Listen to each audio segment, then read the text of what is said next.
Welcome to Holistic Hideaway, your weekly transformative journey into the world of holistic health and well-being. I'm your host, Ilana Cohen. I'm so excited to have today's guest, Tony Schor, the president of the Chicago-based Investor Awareness, Inc. Hi, Tony. How are you? I'm doing great, Ilana. Thanks for having me today. Absolutely. So first of all, I'd like to start off by telling our audience that Tony and I are from the same town in the northern suburbs of Chicago. So I love the fact that we can represent us and how we have come into the industry and being where we're from in Illinois. Well, we're certainly blessed being in Illinois, Ilana. Absolutely. Obviously being one of the strongest cannabis markets. Absolutely.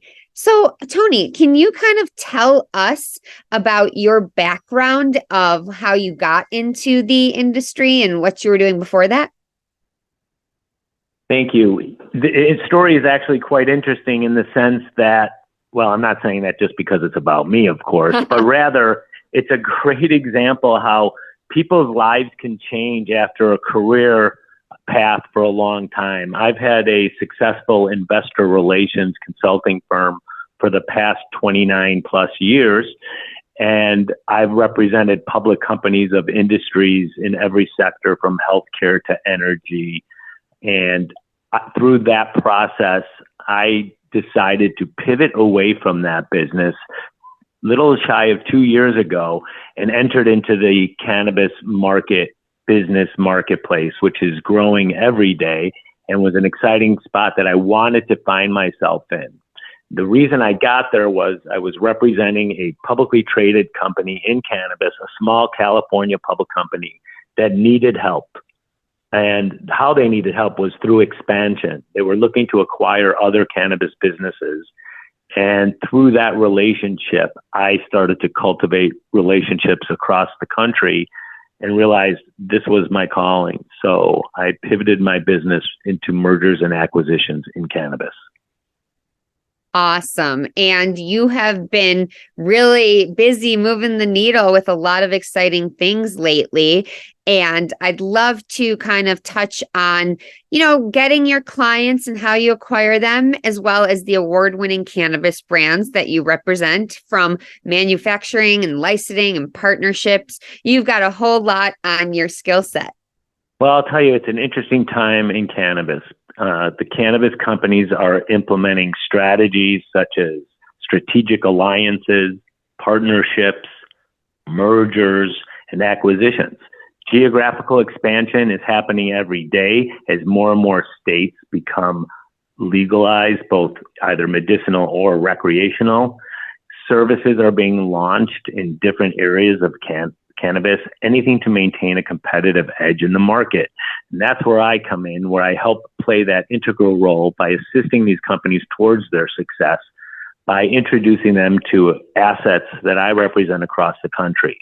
So what I do is I represent sellers of cannabis assets, whether they are existing operations or they are edible companies, craft grows, large cultivations, dispensaries.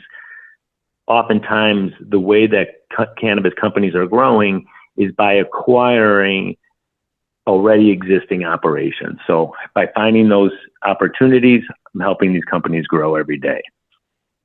Amazing. And I've had the opportunity to work with you on some of my brands and dispensary clients. And I'm really impressed that you can come into a dispensary for the first time and have a million ideas of how they can move the needle and really build up their brand. And I was also very intrigued on the fact that you can walk into the business and not just about how you can help them with their mergers and acquisitions and navigate them through this type of marketplace, but also how they can update and change their style of marketing and sales and even the aesthetics of the brand. So can you kind of tell us, when you go into a business, whether you are coming in as a guest or coming in to help them, how do you walk in there and just see and decide how you're going to tell them how they can pivot? Well, I would say that my whole life, I never walked down the street and just walked straight forward and looking straight forward. I always looked around and saw what was around me. As I grew older, I realized everywhere I went, I looked for ways that I could find ideas that can help my clients excel in any way. And so what you have is an example of someone who's spent a lot of years representing so many different businesses, seen a lot of ups and downs from other businesses. You know, I always say it's a lot easier to learn mistakes when you can learn them from other people's mistakes. Right. So through those years of knowledge and understanding, and most importantly, talking to the owners and operators directly, because it doesn't necessarily matter what I think, it matters what others around that organization are doing to make that organization or business more successful. So when I also come from the school of thought, and this is our Midwest root, Ilana, I'm sure you can relate. We're Absolutely. straight shooters. We're honest. I come from the school of, if you are walking down the street and your zipper is open, I'm going to tell you your zipper's open. You might want to know, because if nobody says anything, nothing will change. It really has to do, it's kind of related to anything in the world and any way you do things. If you don't say or do anything, nothing will change. So it's always important for people to talk to their politicians. It's important to talk to their employees. It's important to talk to their families.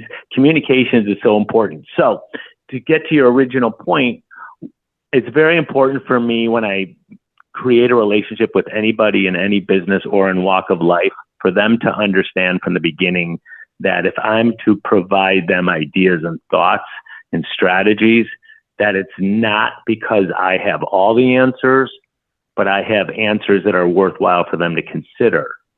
And I always say it's important to have fresh eyes, fresh ideas coming into an entity, because you can always improve upon it.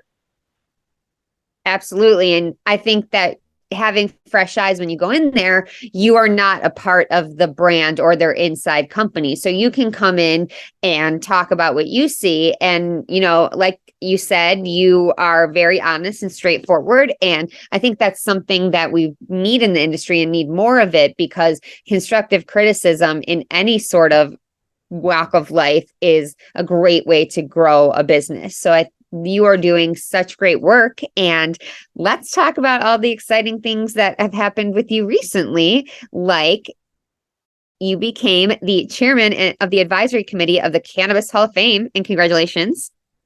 Thank you. Thank you. It's an exciting time, and it's a very interesting story behind that. But I should say that I was recently asked not to be chairman of the advisory board, but now I am actually the chairman of the Cannabis Hall of Fame.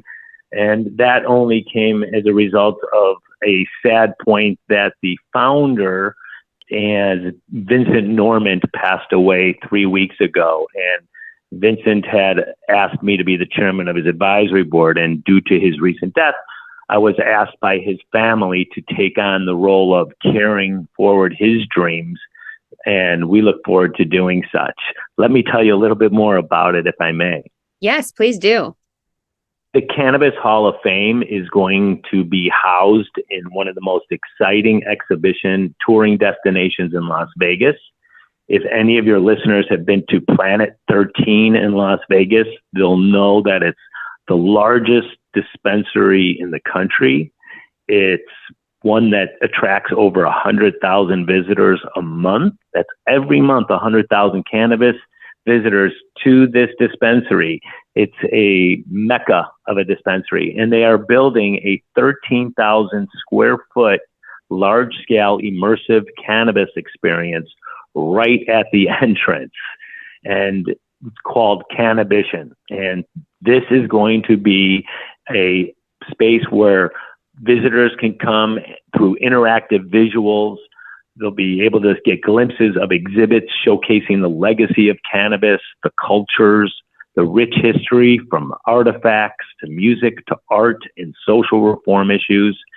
Housed in Cannabition is going to be the Cannabis Hall of Fame, which has recognized cannabis leaders, entrepreneurs, and the brands that have really made an impact in the cannabis industry. And it's a very exciting place that's going to be opening in the first quarter of next year. So we're not far away, hoping by April that will be open. If anybody visits Las Vegas between now and that period of time, I encourage you even to walk by and see how large this exhibition space and how tall it's going to be. And imagine going into rooms where you can take the greatest photo opportunities that are trippy and psychedelic. And you walk into a room and you're in a room where mushrooms are floating above your head. And it's just great experience for not only visual, but also from an educational standpoint, where there'll be opportunities to learn about the history of the plant and the cultures of the plant. And, you know, it's always important to realize the uniqueness of the cannabis and the cannabis industry is the uniqueness of the bringing diverse cultures together. You're bringing Wall Street together with, you know, originals, that legacy groups that were starting in cannabis, but when it was an illicit market, you're bringing them all together to one table to create a new industry. So this exhibition, Cannabition and the Cannabis Hall of Fame, is certainly something each of your listeners will want to come visit next year. I would definitely come visit. I'm so excited about that. I've been to Planet 13 in Las Vegas, and I was a kid in a candy store, and I didn't even make it around the whole dispensary because there's just so much and you don't know where to turn next. And I love the fact of this immersive experience. You know, that's something that's huge in society today, whether it's the Ice Cream Hall of Fame or, you know, the Wonder Museum. And I think for cannabis, art is so important right now. The model and how you're showing your location and your products, that's really having people gravitate, because images and imagery and having something to look at really brings in that whole experience. So I think that this is going to be something that people are going to want to see, coming from all different parts of the country and the world, because this is something that's not being done everywhere else. And you're not just going to shop, you're having a whole experience. And it's great that you mentioned that point, because one of the things I mentioned to dispensaries all over the country when I visit with them is, I say to them, if you are just another walk in the door, buy your product and leave experience, you're not going to get that return experience, return customers, the growth that you need. So I really encourage each dispensary owner to look at ways that they can create an experience. So when someone walks in that door, they have that wow feeling, because it goes back to the adage that it never matters what one says. It matters how you are made to feel. And if you're made to feel like you're welcomed, or you're made to feel that this is visually something that's so artistic and unique, and that's going to cause your customers not only to have a great experience, but to go back and talk to other friends and family and colleagues and say, this is a dispensary you want to visit. This was an experience. Not everybody has that in dispensaries today, and that's the one thing that's missing. So I encourage dispensary owners all the time, you can always bring in new brands. That's easy, but you got to do more than that. You got to create excitement and a reason to want to come back. Right. And I could not agree with you more. And I am so excited to see that come to different states, come to our state, and watch what happens next. So let's go back to the advisory board for the Cannabis Hall of Fame. What type of people are on the committee? Where do you find them? Where do you guys come from? And what walks of life? So I will tell you that this is really now, because of the recent death of Vincent, it really has taken on almost like a restart or a refresh. So I am currently seeking the right members to not only be on the advisory board, but to also be on the actual board of directors. Because in doing this, we have to create a business from start. We have to have our legal team signed up, our accounting signed up, our marketing and PR signed up. Those are things that are important when you start any business, because as taking on this role of chairman, I know the important thing is to surround myself with smarter people than me. because I can only know so much. I can only do so much, and I only have so much access to so many people. You always want to find people who have experience in building organizations, who understand the cannabis industry because they've worked in it, because it's not like every other industry, in a positive way, I should add. But it's an organization that's really in its almost infancy stage. We're coming into it late, and right now we are on a rapid path of finding sponsors who want to come in and have the exposure to this audience in Nevada. We are talking to the largest brand names, many of which you would know and many of your listeners probably use, as well as we're talking to some single state operators. We're talking to multi-state operators. We're talking to people who want presence for the cannabis market. There's going to be nothing like this in the country where you can get your brand visited by as many people as when it's attached to this Planet 13 and Cannabition. That is amazing. And the fact that you are looking to build, and I like that you said you're in the infancy state, because that really shows us how you're going to grow and how you're structuring everything. And I'm so excited to see where you guys go next. I'd also love to touch on, when you are on speaking panels, how do you represent yourself, your business, and even the committee? What is your angle that you like to speak to? Well, I talk about, again, the experience that I bring from working in the investor relations world, which was another highly regulated industry, and knowing the importance of communications within an industry. I bring that to the table initially. When I talk to groups, everyone could have a database. You could have 100 people, 1,000 people, 10,000 people. I've always said it doesn't matter the number of people you have, the number of contacts you have. It matters the relationships you have with those names.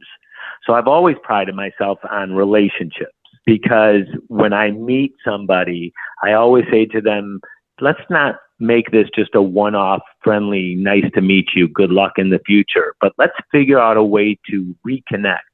Let's figure out a way to continue chatting and ways to identify partnerships and collaboration. I can't emphasize enough the importance of collaboration. And what will be the success of the cannabis industry are partnerships, are these strategic alliances. So I come in and immediately say to any party I come into, my value add isn't, I'm just going to introduce you to this asset to buy, but in addition, here are many other things that I can suggest to you to make this successful transaction have legs. So once you make this transaction, what are you going to do to grow in that market? Because I am so familiar with most, if not all, of the legalized cannabis states, the laws, the regulations, the trends, I'm able to sort of guide them to make sure that they have the right legal counsel, that they have the right marketing people. So it's a value add that I've always brought to any client that I worked with. I've always said, you might be paying me to do one thing, but as a result, I promise you, by natural progression, I'm going to bring a lot more. I'm going to bring contacts and access to the biggest people you can get in front of. So that's how I differentiate myself.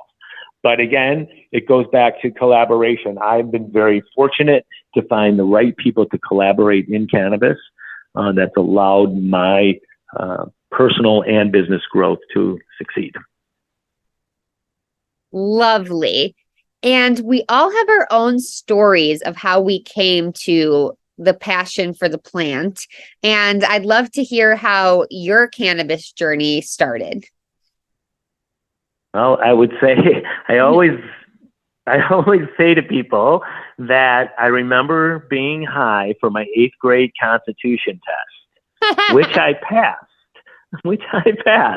So I would say, and through college, partaking in cannabis and being successful and graduating in 4 years and having a successful career on my own showed me always the importance that you can succeed while consuming if you do it the right way.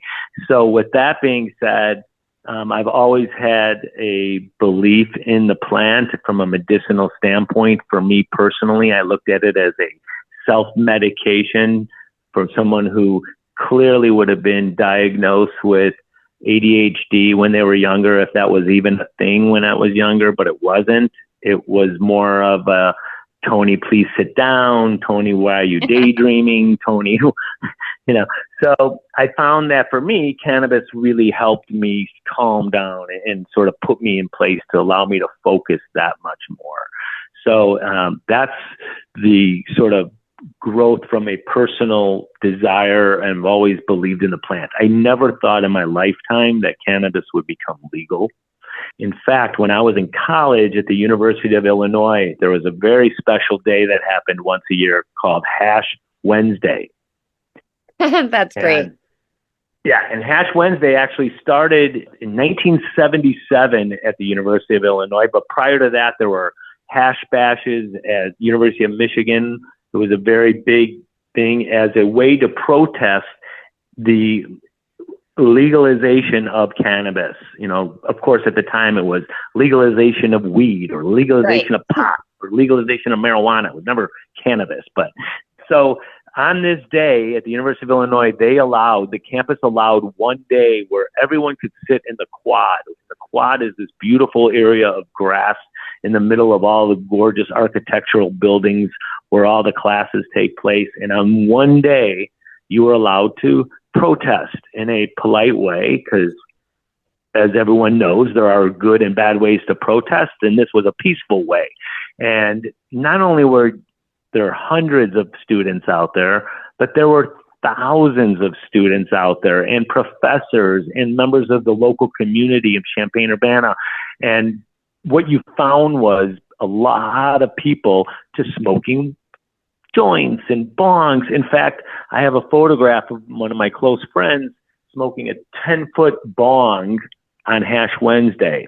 So I had some really unique experiences in college that also sort of maybe even had a part not only in history and always thinking it was important from certainly a medicinal purposes for the legalization of cannabis, to see it come to fruition today and now be a part of it. One of the most exciting things I think about every day. I'm so jealous. That definitely was not a thing when I was in college. So it looks like we had moved away from the progression from back when you were in college. And that is great that you were able to have that day and that the university let that happen. That's extremely exciting. And hopefully that now can be on other campuses. A lot of colleges now have their cannabis courses. So we're moving forward, which is great. And speaking of moving forward, what do you hope to see in our very own home state of Illinois as we move forward in this industry? I want to see, if I had my sort of magic wand and can make it all happen, I would like to see more brands come to Illinois. There's not enough brands, considering we're the third largest state from a sales numbers in cannabis. Our brands are one of the fewest. So it's exciting because more and more brands are starting to come. That has a lot to do with the result of the craft growers who had won their licenses in the state of Illinois are now opening their craft grows, starting to produce flower, starting to produce products, manufacturing and fusing products. So now we're starting to see new brands in Illinois. That's what we need. More brands, more options for consumers. It's very important. The other thing that's been very exciting are consumption lounges. And I hope I can say this comfortably. I was just going to ask you about that. Well, I had the pleasure of actually seeing Alana at one of the consumption lounges at OK Cannabis in Wheeling, which if any of your listeners are in Illinois, they must go visit. And if you come from out of town, you must go visit this consumption lounge. It's just a beautiful place. to hang out with great music and a great chill vibe and a place to consume with your friends. And it's interesting because every time I'm there, I think about how there are people out there who do not consume in their home for obvious reasons. Might be children, might be they don't want the smell of smoke in their house, so they have to step outside. This gives you a chance to hang out with your friends and consume. And that's getting to be a very popular destination. And it's one that will only get bigger, and more of the stigma is diminished in cannabis. You're starting to see it happen. People are, I have to share a story, if you don't Please mind. do. My mother, 87 years old, she plays a game called Mahjong every Thursday. Know it well. You know what Mahjong is. And if your listeners don't, it's just imagine a game that groups of 4 or 5 people play, and it's a very popular game. And my mother plays with 5 others or 4 others every Thursday. They're all in their late 80s. And one day the topic of marijuana and cannabis came up. And, it was never discussed. And literally every single one at that table all admitted to that they are currently consuming, whether it's edibles, whether it's a disposable vape, whether it's to put them to sleep or it's to chill at the end of the day. It's really fascinating to know that there is a big consumer market that's above 50, 60, and even 70, that these brands can now even look to maybe attract that customer base. So you asked, well, my perfect thing to look for in the state of Illinois, it's starting to happen. These consumption lounges, again, we talked about experiences. They offer experiences. So I look for cannabis to continue to be an exciting place. And it's so in its infancy stage as an industry from a legalized standpoint, from a marketing standpoint. More and more regulations are going to loosen up for advertising. You've started to see some of the professional sport organizations now accepting cannabis, now accepting advertising. So it's really a good time. Absolutely. And I could not agree with you more on the consumption lounges. Also at OK, they have Mahjong now once a week. And, it's really hitting the baby boomer market and above. It's hitting the suburban moms. Wheeling, Illinois is part of our suburban area and bubble. But I think we're all also breaking out of that bubble and teaching the pluses of the plant and really trying to break through that negative stigma. What do you think is the biggest misconception of cannabis? I think the biggest misconception of cannabis is that it's a gateway drug. For years, people were always fearful that if you start smoking weed, you would start doing crack and heroin, and it would just lead to harder, stronger drugs. I think that's a big misconception. I think the other misconception, and certainly one that's I think is changing every day, is people are seeing the acceptance of leaders, of CEOs who have sort of come out of the closet, if you will, about smoking weed. And I think it's become general more acceptance as more and more laws legalize it. But that stigma is certainly still there. But I'll give you a personal example. I can't tell you how many times I have sat at dinner with another couple when I'll pull out a vape to take a quick little draw of cannabis at the table, and the person across the table who I never thought would smoke says to me, "Wait, what is that?" And then I tell them, and they say, "Oh, can I have a hit?" Because, it's unless it's talked about, people aren't always so comfortable talking about it. I, for one, am very comfortable talking about the fact that I consume because I think there is a lot of medicinal and recreational benefits. I think that I always think about bars as a comparison. We're talking about consumption lounges. If you go to a bar and there's people drinking, oftentimes, not every time, but oftentimes you'll hear fights you'll hear arguments, you'll hear screaming, you'll hear glass being broken. If you go to a consumption lounge, you see smiles, you see laughter, you see hugs, you see a chill attitude. That's the difference. So I think that as more and more people talk about it, that they are using it, again, the medicinal benefits speak for themselves. It's not just that I'm saying, oh, they just do great for anyone who's medically needed. No, there are studies after studies that have come out, and now you're seeing all these other groups starting to follow cannabis because they don't want to be too late to the game. So the stigma is going to go away. It's going to take time. It's going to take more and more talk, such as ours today. And as I mentioned earlier in our conversation, if people don't talk or do something about it, if people don't tell you that your zipper is open, it's always going to be open. Right. And that's a great comparison. I love that. Well, I think that it's an important thing to know. And also, if just a little, I'll share a little philosophy of my own personal for your listeners. And that is, if one realizes that they can control only two things in life, and that is they can control what comes out of their mouth and what goes into their mouth. That's the only thing we all have control over. And if you realize the importance of that concept, then if you choose to consume, it's really nobody else's place to tell you you shouldn't consume, because it's your choice what you're putting in your mouth. You have that control. So the same thing is that control coming out of your mouth. If people are doing things that they choose that you may not agree with, there's always a right way to say things. But I think it's important to know that both people have those abilities and strengths within themselves, and have to find that strength to know that there are so many things around us that can bring us down, but we can only control those two things, what goes in our mouth and what comes out.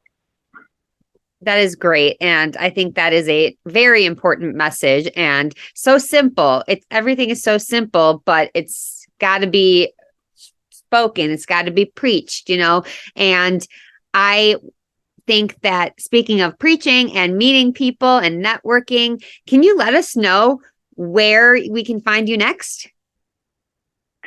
Absolutely. In 2 weeks, I'll be at the largest conference in cannabis.